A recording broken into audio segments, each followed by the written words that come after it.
vulnerable children in our society, and we've got to keep pushing and fighting for accountability. Not, you know, for them too. We cannot forget them. We've got to fight for them too. Yeah, we've got to fight for these boys as well. Now I'm going to move on. I'm going to move on quickly to Rochdale, where I'm from. I'm from Rochdale, ladies and gentlemen. This isn't my first time visit to Leeds, as the next speaker is going to talk to you about. We've had a case here where it was between Leeds and Barrow. Did you all remember the Ellie Williams case in Barrow? Well, the three brothers that were involved in round about that case were convicted, were all received life sentences. We was told by the Cumbria Police there is no grooming gang. The superintendent made a statement, there is no grooming gang. Right up until the day there was a grooming gang convicted.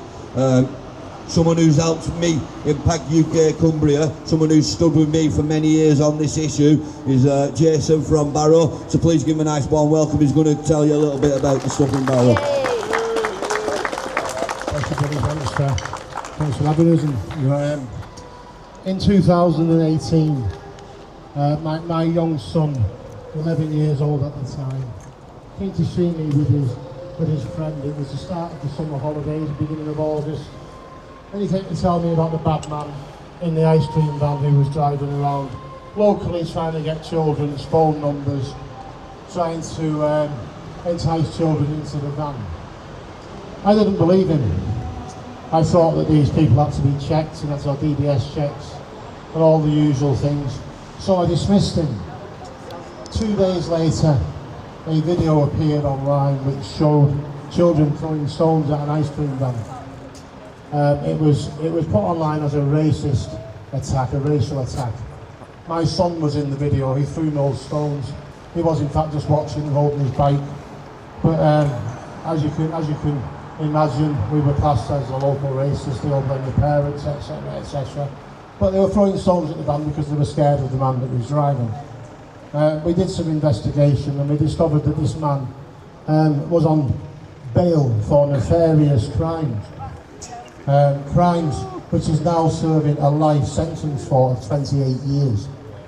That's one of the Mia brothers, Shah Jaman Mia. He also committed offences here in Beeston at the mosque, along with his two despicable brothers. These men, all three of them, were working as a gang in Barrow in Furness and Leeds. In 2020, Dean Holden stood on the top of Barrow police station and he said, after investigation, there is no grooming gang in Leeds.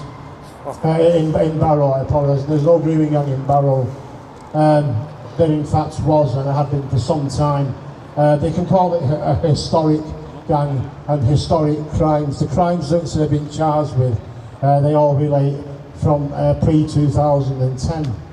But they didn't just stop those crimes in 2010, they carried on. What happened was they streamlined their operation. They streamlined their operation and they were more careful and they didn't get caught. So in 2018 they were still committing these crimes in ice cream vans, in local businesses, in local takeaways. And they were grooming boys and girls with drugs, with food, with kindness and all the usual stuff. Some of these girls even thought they were in relationships. You know, we've got to know the signs, people have got to know the signs. But, you know, there was a case in Barrow where a girl told lies. She told lies because no one was listening to the truth. Ellie Williams. No, you know, I can't condone the telling of any lies, you know, because they destroy lives and they destroy the lives of people that are innocent. And the guys that she accused that were innocent, it's disgraceful, it was awful. But there's no smoke without fire. And we knew that fire existed in 2018. But what happens when you try to expose what's going on is you get accused of being a local racist or a right-wing. We're not right-wing, we're just concerned parents and citizens and people that want to know what's going on. We don't want this evil in our communities. You know, I was arrested in 2018 for trying to expose what was going on. I was charged with racial assault, a case that I fought at trial in February of 2020. After 2 years I was found not guilty of all charges. because it was a self-defence act. Now, the government are not taking away our right to trial, guys.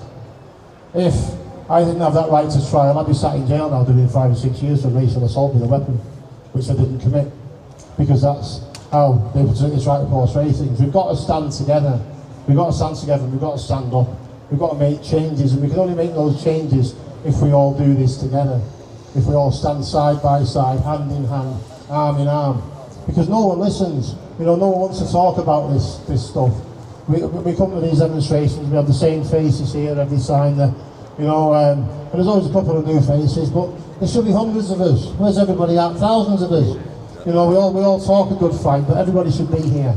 I love every one of you for turning up, every one of you, praise God and thank you for being here. You know, this is Billy's fight. Billy's been doing this for a long time. So it's everybody's fight. We all need to stand up for our kids, and like Billy says, we are the first line of defence and the last line of defence as well, because no one's going to do it for you. If you don't stand up, no one's going to do this stuff for you. We have to do it together. Anyway, I'm not going to go on because I could go on forever. But thanks for listening. Thanks for your time. God bless you all. Thank you.